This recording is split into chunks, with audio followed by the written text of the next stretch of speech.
आज अध्याय 1 का श्लोक 2 स्टार्ट करते हैं। सज्ञञ्जे उच्वावत् उवाच दृष्टावतु पाण्डवानीकं झुण्डं दुर्योधनास्त्रम्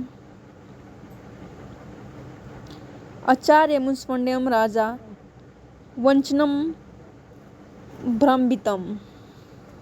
अनुवाद।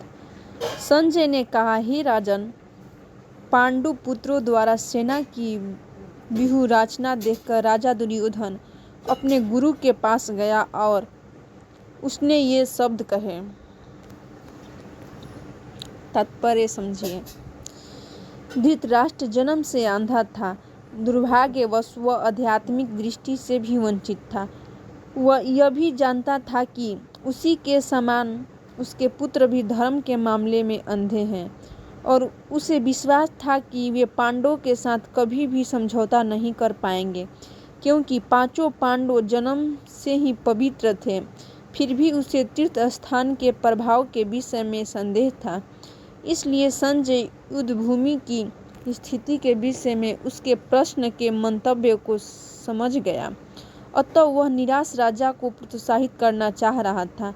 उसने उसे विश्वास दिलाया कि उसके पुत्र पवित्र स्थान के प्रभाव में आकर किसी प्रकार का समझौता करने नहीं जा रहे हैं। उसने राजा को बताया कि उसका पुत्र दुर्योधन पांडवों की सेना को देखकर तुरंत अपने सेनापति द्रोणाचार्य को वास्तविक स्थिति से अवगत कराने गया।